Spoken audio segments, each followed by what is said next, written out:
লড়াই চলছে, এ লড়াই চলবে।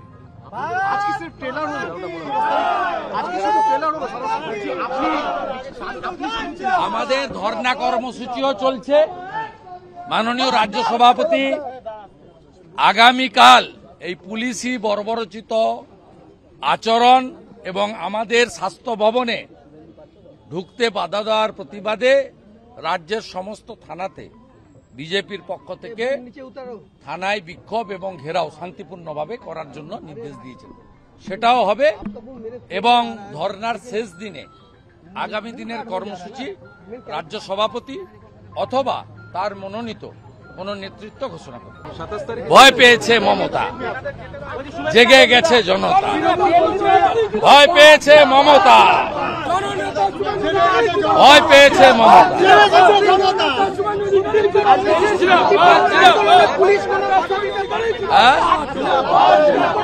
কোন কারণ নেই। ডক্টর সুকান্ত মজুমদার মাননীয় মন্ত্রী রাজ্য সভাপতি, তিনি এখানকার ডিসি অনিশ দাসকে, আমরা দুজন একসঙ্গে ছিলাম, অনুরোধ করলো যে আমি এলওপি 5 জন যাব স্বাস্থ্য ভবন, অ্যালাউ করুন।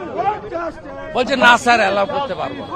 তাহলে বলুন কি করতে চান, আমরা তো এগোতে চাই। তারপরে ব্যারিকেড, ফার্স্ট ব্যারিকেড ভাঙা হয়েছে, দুহাত চেপে আমি সহ 45 জনকে তুলেছে।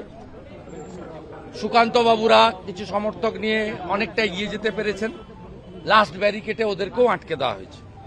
সেখানে সুকান্ত বাবু এবং যারা যেতে পেরেছিলেন তদ্দূর, অগ্নিমিত্রা পাল, দিলীপ দাস সহ, লকেট চ্যাটার্জি সহ, তারা ওখানে বক্তব্য রেখে আমাদের যে সিম্বলিক প্রোটেস্ট ছিল সেটা রাজ্য সভাপতি সেখানে সমাপ্তি ঘোষণা করেছেন। কিন্তু আমরা অত্যন্ত পরিতাপের সঙ্গে লক্ষ্য করলাম যে ভারতীয় জনতা পার্টির সমর্থকদের হাতে একটা বাঁশ কঞ্চিও ছিল না। প্রভোকেশনের কোনো বিষয় নেই। 8-10 হাজার সমর্থক মিছিলে ছিল, পুলিশের সংখ্যা ন্যূনতম। আমরা চাইলে অনেক কিছু করতে পারতাম, আমরা করতে দিইনি বা আমাদের কালচারে এটা আসে না।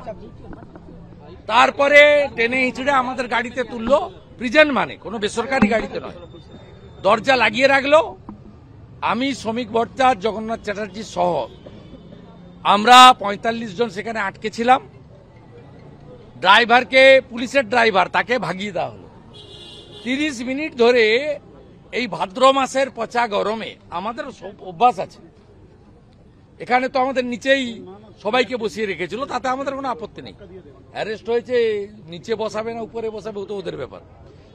কিন্তু ড্রাইভারকে হাওয়া করে দিয়ে 30 মিনিট ধরে আমাদেরকে কার্যত সিদ্ধ করা হলো, মানসিক টর্চার। এবং প্ল্যানিংটা এটাই ছিল যে 2000-এর বেশি সমর্থক গাড়ি ঘিরে দাঁড়িয়েছিল, তারা গাড়িটা ভাঙবে, গাড়িটাতে আগুন লাগাবে।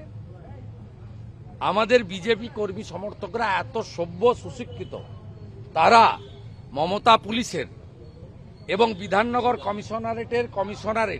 কমিশনারের পাতা ফাঁদে পা দেয়নি। এ লড়াই চলছে, এ লড়াই চলবে।